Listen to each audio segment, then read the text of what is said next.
आज सुनिए मुंशी प्रेमचंद की लिखी कहानी कज़ाकी। मेरी बाल स्मृतियों में कज़ाकी एक न मिटने वाला व्यक्ति है। आज 40 साल गुजर गए। कज़ाकी की मूर्ति अभी तक आंखों के सामने नाच रही है। मैं उन दिनों अपने पिता के साथ आजमगढ़ की एक तहसील में था। कज़ाकी जाति का पासी था, बड़ा ही हंसमुख, बड़ा ही साहसी, बड़ा ही जिंदा दिल। वह रोज शाम को डाक का थैला लेकर आता, रात भर रहता और सवेरे डाक लेकर चला जाता। शाम को फिर उधर से डाक लेकर आ जाता। मैं दिन भर एक उद्विग्न दशा में उसकी राह देखा करता। ज्यों ही 4 बजते व्याकुल होकर सड़क पर आकर खड़ा हो जाता और थोड़ी देर में कज़ाकी कंधों पर बल्लम रखे उसकी झुंझुनी बजाता दूर से दौड़ता हुआ आता दिखलाई देता। वह सांवले रंग का गठीला लंबा जवान था।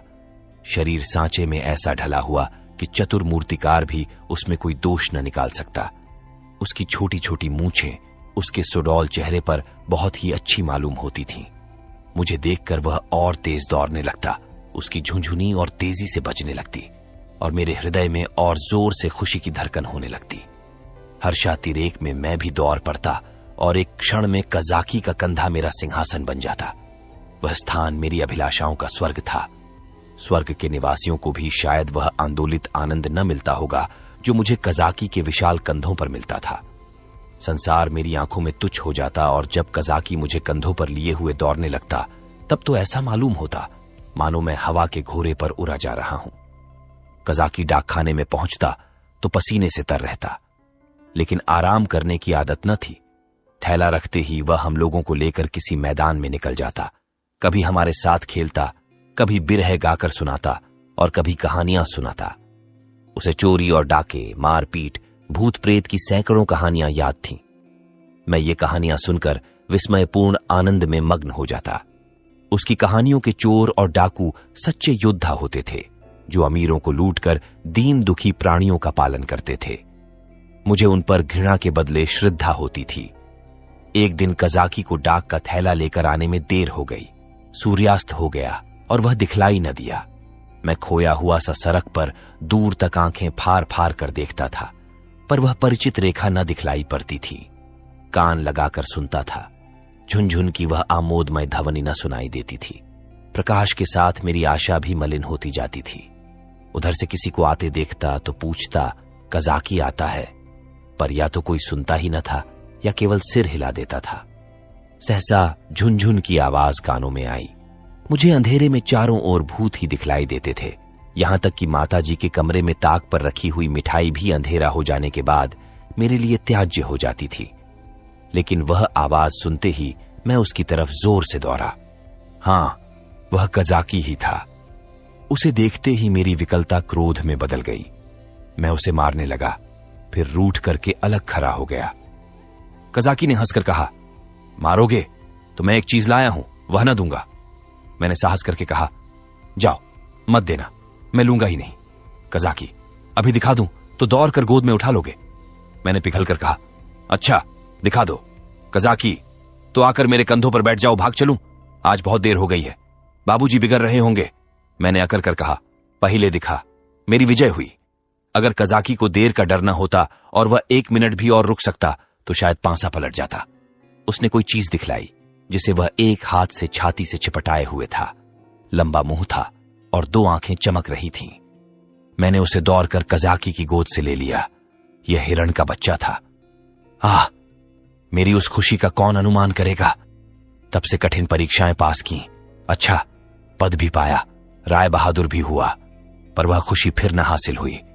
मैं उसे गोद में लिए उसके कोमल स्पर्श का आनंद उठाता घर की ओर दौड़ा। कज़ाकी को आने में क्यों इतनी देर हुई इसका ख्याल ही न रहा।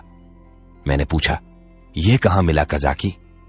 कज़ाकी, भैया, यहां से थोड़ी दूर पर एक छोटा सा जंगल है, उसमें बहुत से हिरन हैं। मेरा बहुत जी चाहता था कि कोई बच्चा मिल जाए तो तुम्हें दूं। आज ये बच्चा हिरनों के झुंड के साथ दिखलाई दिया। मैं झुंड की ओर दौड़ा तो सबके सब भागे। ये बच्चा भी भागा, लेकिन मैंने पीछा न छोड़ा और हिरन तो बहुत दूर निकल गए। यही पीछे रह गया। मैंने इसे पकड़ लिया। इसी से इतनी देर हुई। यूं बातें करते हम दोनों डाकखाने पहुंचे। बाबूजी ने मुझे न देखा, हिरन के बच्चे को भी न देखा। कज़ाकी ही पर उनकी निगाह पड़ी। बिगड़ कर बोले, आज इतनी देर कहां लगाई? अब थैला लेकर आया है, उसे लेकर क्या करूं? डाक तो चली गई। पता तूने इतनी देर कहां लगाई? कजाकी के मुंह से आवाज न निकली। बाबूजी ने कहा, तुझे शायद अब नौकरी नहीं करनी है। नीच है ना, पेट भरा तो मोटा हो गया, जब भूखों मरने लगेगा तो आंखें खुलेंगी। कजाकी चुपचाप खड़ा रहा। बाबूजी का क्रोध और बढ़ा। बोले, अच्छा थैला रख दे और अपने घर की राह ले। सुअर, अब डाक लेके आया है, तेरा क्या बिगड़ेगा? जहां चाहेगा मजूरी कर लेगा। माथे तो मेरे जाएगी, जवाब तो मुझसे तलब होगा। कजाकी ने रुआं से होकर कहा, सरकार अब कभी देर ना होगी। बाबूजी, आज क्यों देर की, इसका जवाब दे। कजाकी के पास इसका कोई जवाब न था। आश्चर्य तो यह था कि मेरी भी जबान बंद हो गई। बाबूजी बड़े गुस्सेवर थे, उन्हें काम करना पड़ता था, इसी से बात बात पर झुंझला पड़ते थे। मैं तो उनके सामने कभी जाता ही न था। वह भी मुझे कभी प्यार न करते थे। घर में केवल 2 बार घंटे घंटे भर के लिए भोजन करने आते थे, बाकी सारे दिन दफ्तर में लिखा करते थे। उन्होंने बार बार एक सहकारी के लिए अफसरों से विनय की थी, पर इसका कुछ असर न हुआ था। यहां तक कि तातील के दिन भी बाबूजी दफ्तर ही में रहते थे। केवल माताजी उनका क्रोध शांत करना जानती थीं, पर वह दफ्तर में कैसे आती? बेचारा कजाकी उसी वक्त मेरे देखते देखते निकाल दिया गया। उसका बल्लम, चपरास और साफा छीन लिया गया और उसे डाकखाने से निकल जाने का नादिरी हुक्म सुना दिया। उस वक्त मेरा ऐसा जी चाहता था कि मेरे पास सोने की लंका होती तो कजाकी को दे देता और बाबूजी को दिखा देता कि आपके निकाल देने से कजाकी का बाल भी बांका नहीं हुआ। किसी योद्धा को अपनी तलवार पर जितना घमंड होता है, उतना ही घमंड कजाकी को अपनी चपरास पर था। जब वह चपरास खोलने लगा तो उसके हाथ कांप रहे थे और आंखों से आंसू बह रहे थे। और इस सारे उपद्रव की जड़ वह कोमल वस्तु थी जो मेरी गोद में मुंह छिपाए ऐसे चैन से बैठी हुई थी, मानो माता की गोद में हो। जब कजाकी चला तो मैं धीरे धीरे उसके पीछे पीछे चला। मेरे घर के द्वार पर आकर कजाकी ने कहा, भैया अब घर जाओ, सांझ हो गई। मैं चुपचाप खड़ा अपने आंसुओं के वेग को सारी शक्ति से दबा रहा था। कजाकी फिर बोला, भैया मैं कहीं बाहर थोड़े ही चला जाऊंगा, फिर आऊंगा और तुम्हें कंधों पर बैठाकर कुदाऊंगा। बाबूजी ने नौकरी ले ली है तो क्या इतना भी न करने देंगे? तुमको छोड़कर मैं कहीं न जाऊंगा। भैया जाकर अम्मा से कह दो कजाकी जाता है, उसका कहा सुना माफ करें। मैं दौड़ा हुआ घर गया, लेकिन अम्मा जी को कुछ कहने के बदले बिलक बिलक कर रोने लगा। अम्मा जी रसोई के बाहर निकलकर पूछने लगी, क्या हुआ बेटा, किसने मारा? बाबूजी ने कुछ कहा है? अच्छा रह तो जाओ, आज घर आते हैं तो पूछती हूं। जब देखो मेरे लड़के को मारा करते हैं।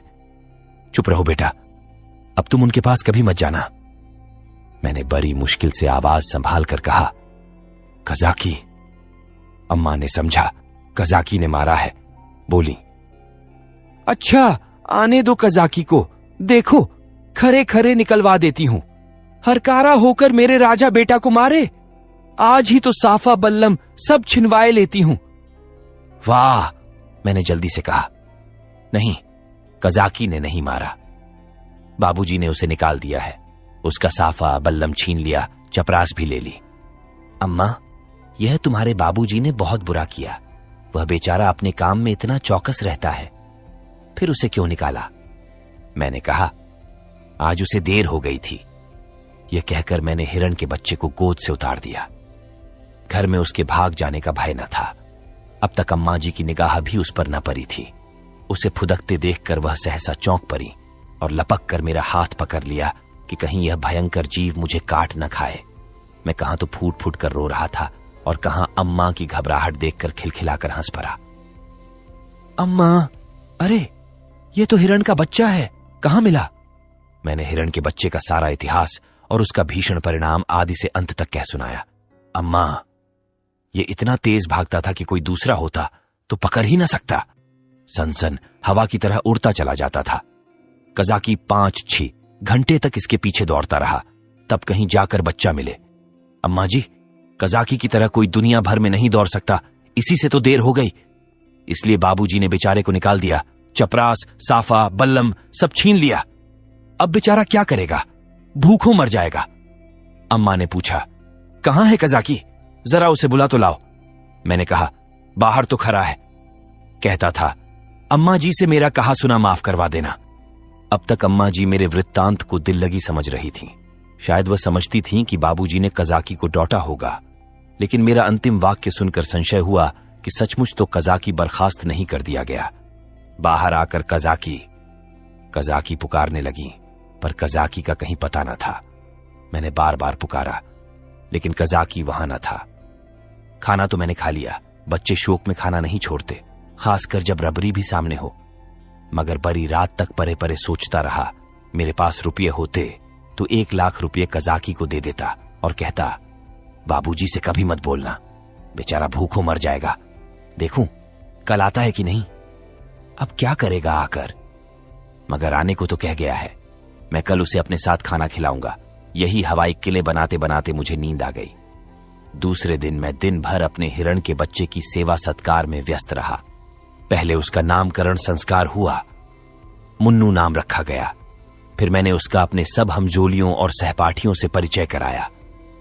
दिन ही भर में वह मुझसे इतना हिल गया कि मेरे पीछे पीछे दौड़ने लगा। इतनी ही देर में मैंने उसे अपने जीवन में एक महत्वपूर्ण स्थान दे दिया। अपने भविष्य में बनने वाले विशाल भवन में उसके लिए अलग कमरा बनाने का भी निश्चय कर लिया। चारपाई, सैर करने की फिटन आदि की भी आयोजना कर ली। लेकिन संध्या होते ही मैं सब कुछ छोड़ छाड़ कर सड़क पर जा खड़ा हुआ और कजाकी की बाट जोहने लगा। जानता था कि कजाकी निकाल दिया गया है, अब उसे यहां आने की कोई जरूरत नहीं रही। फिर न जाने मुझे क्यों यह आशा हो रही थी कि वह आ रहा है। एकाएक मुझे ख्याल आया कि कजाकी भूखों मर रहा होगा। मैं तुरंत घर आया। अम्मा दिया बत्ती कर रही थीं। मैंने चुपके से एक टोकरी में आटा निकाला। आटा हाथों में लपेटे टोकरी से गिरते आटे की एक लकीर बनाता हुआ भागा। जाकर सड़क पर खड़ा हुआ ही था कि कजाकी सामने से आता दिखलाई दिया। उसके पास बल्लम भी था, कमर में चपरास भी थी, सिर पर साफा भी बंधा हुआ था। बल्लम में डाक का थैला भी बंधा हुआ था।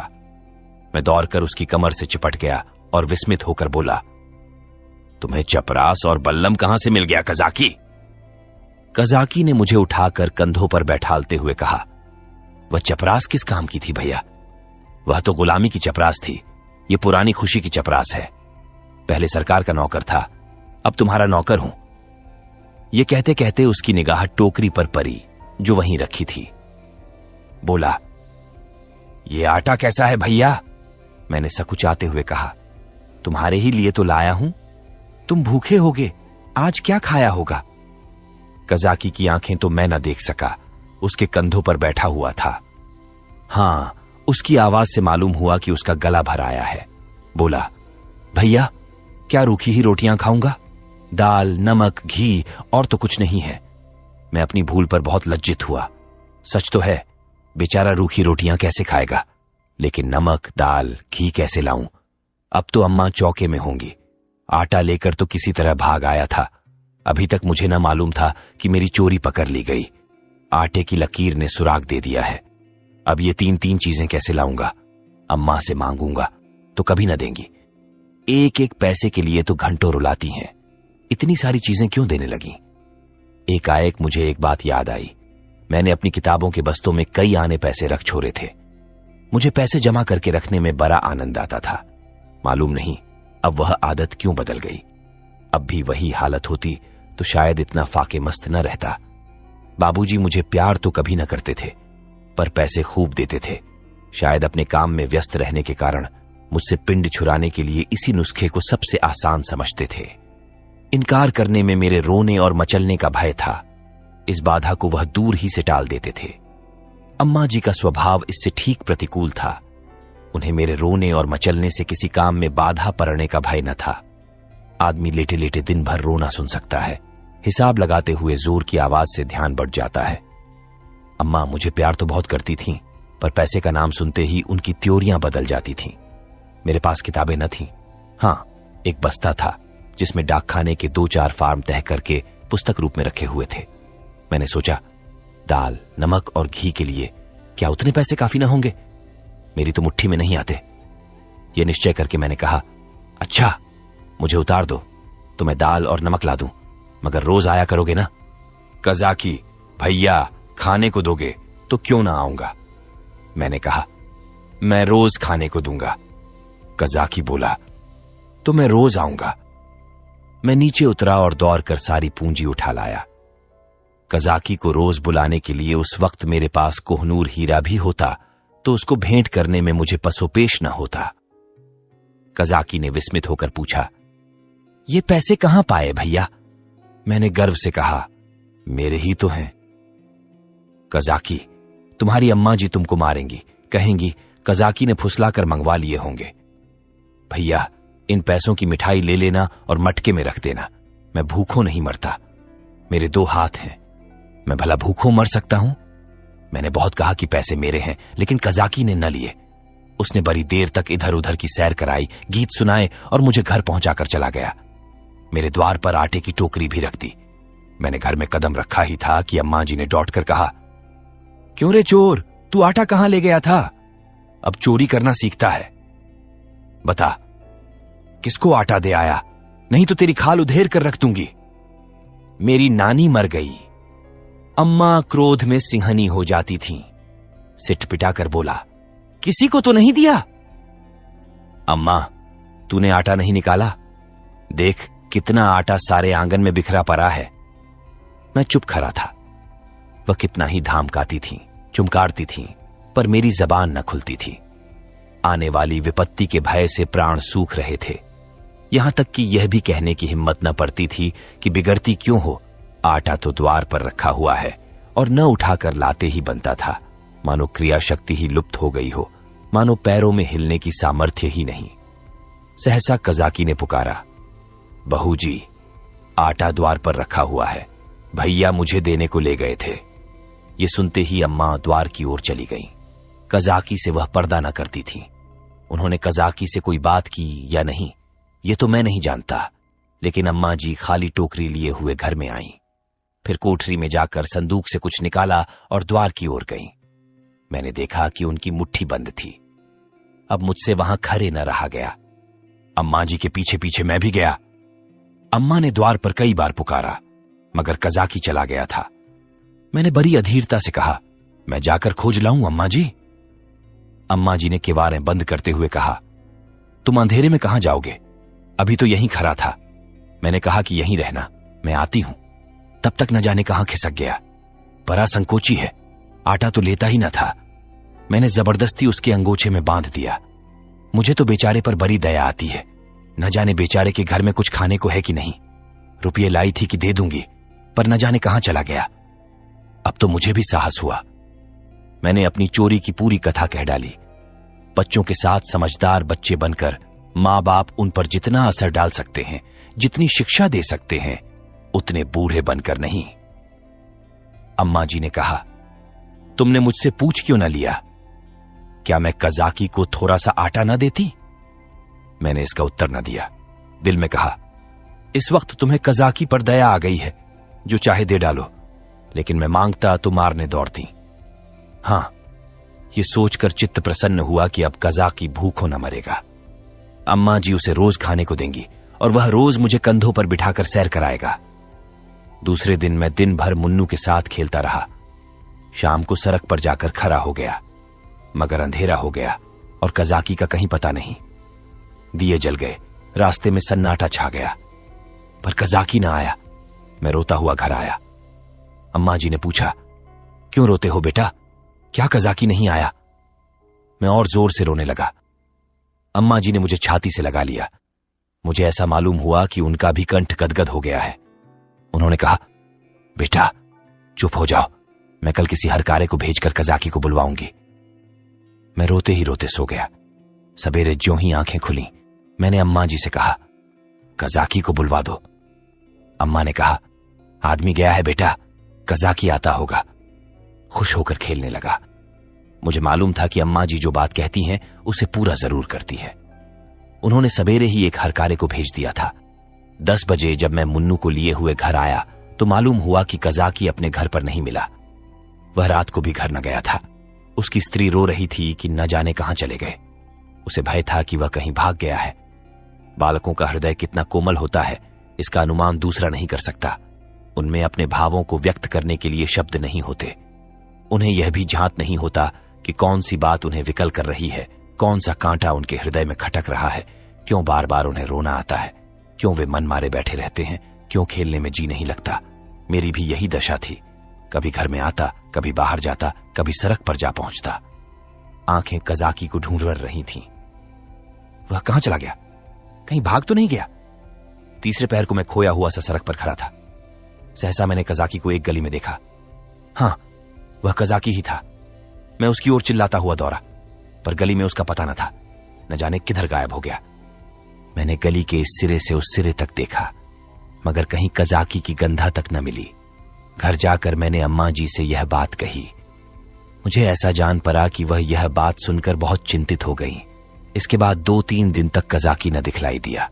मैं भी अब उसे कुछ कुछ भूलने लगा। बच्चे पहले जितना प्रेम करते हैं, बात को उतने ही निष्ठुर भी हो जाते हैं। जिस खिलौने पर प्राण देते हैं, उसी को 2-4 दिन के बाद पटक कर फोर भी डालते हैं। 10-12 दिन और बीत गए। दोपहर का समय था। बाबूजी खाना खा रहे थे। मैं मुन्नू के पैरों में पीनस की पैजनियां बांध रहा था। एक औरत घूंघट निकाले हुए आई और आंगन में खड़ी हो गई। उसके कपड़े फटे हुए और मैले थे, पर गोरी सुंदर स्त्री थी। उसने मुझसे पूछा, भैया बहूजी कहां है? मैंने उसके पास जाकर उसका मुंह देखते हुए कहा, तुम कौन हो? क्या बेचती हो?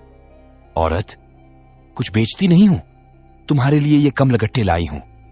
भैया, तुम्हें तो कमलगट्टे बहुत अच्छे लगते हैं ना? मैंने उसके हाथों से लटकती हुई पोटली को उत्सुक नेत्रों से देखकर पूछा, कहां से लाई हो? देखें। औरत, तुम्हारे हरकारे ने भेजा है।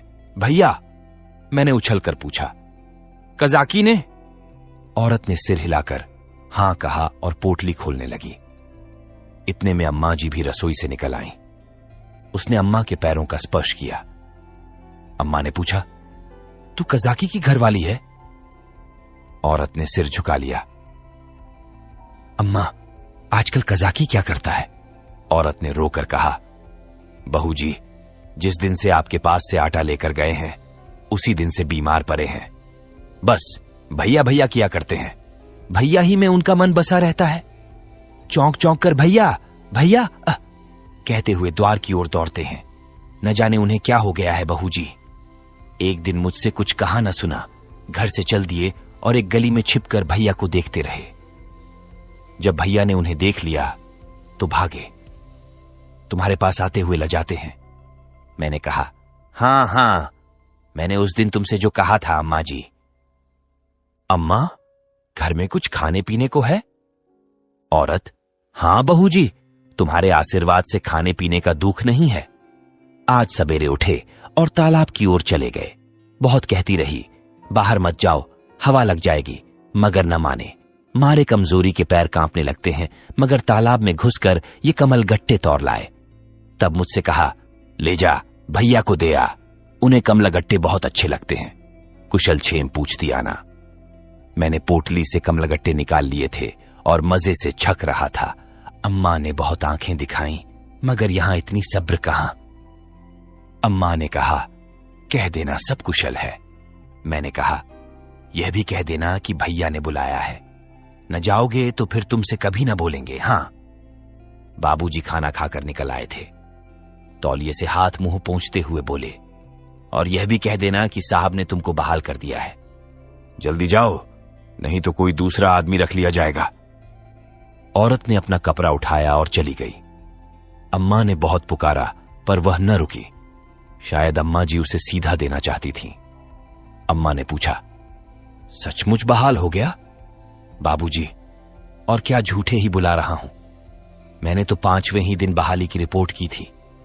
अम्मा, यह तुमने अच्छा किया।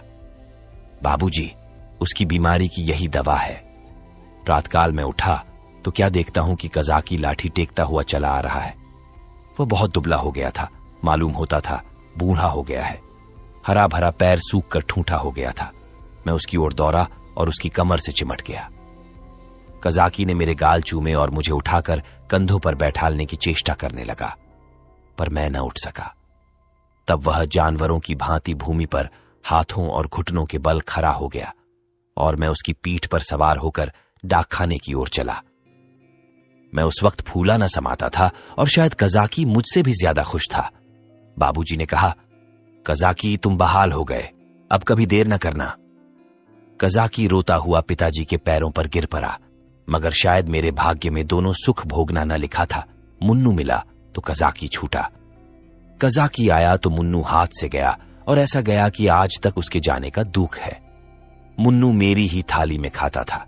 जब तक मैं खाने न बैठूं वह भी कुछ न खाता था। उसे भात से बहुत ही रुचि थी, लेकिन जब तक खूब घी न पड़ा हो उसे संतोष न होता था। वह मेरे ही साथ सोता था और मेरे ही साथ उठता भी था। सफाई तो उसे इतनी पसंद थी कि मलमूत्र त्याग करने के लिए घर से बाहर मैदान में निकल जाता था। कुत्तों से उसे चिढ़ थी, कुत्तों को घर में न घुसने देता। कुत्ते को देखते ही थाली से उठ जाता और उसे दौड़ कर घर से बाहर निकाल देता था। कज़ाकी को डाकखाने में छोड़कर जब मैं खाना खाने गया तो मुन्नू भी आ बैठा। अभी 2-4 ही कौर खाए थे कि एक बड़ा सा झबरा कुत्ता आंगन में दिखाई दिया। मुन्नू उसे देखते ही दौड़ा। दूसरे घर में जाकर कुत्ता चूहा हो जाता है। झबरा कुत्ता उसे आते देखकर भागा। मुन्नू को अब लौट आना चाहिए था, मगर वह कुत्ता उसके लिए यमराज का दूत था। मुन्नू को उसे घर से निकालकर भी संतोष न हुआ। वह उसे घर के बाहर मैदान में भी दौड़ाने लगा। मुन्नू को शायद ख्याल न रहा कि यहां मेरी अमलदारी नहीं है। वह उस क्षेत्र में पहुंच गया था जहां झबरे का भी उतना ही अधिकार था जितना मुन्नू का। मुन्नू कुत्तों को भगाते भगाते कदाचित अपने बाहुबल पर घमंड करने लगा था। वह यह न समझता था कि घर में उसकी पीठ पर घर के स्वामी का भय काम किया करता है। झबरे ने इस मैदान में आते ही उलटकर मुन्नू की गर्दन दबा दी। बेचारे मुन्नू के मुंह से आवाज तक न निकली। जब पड़ोसियों ने शोर मचाया तो मैं दौड़ा। देखा तो मुन्नू मरा पड़ा है और झबरे का कहीं पता नहीं। आप सुन रहे थे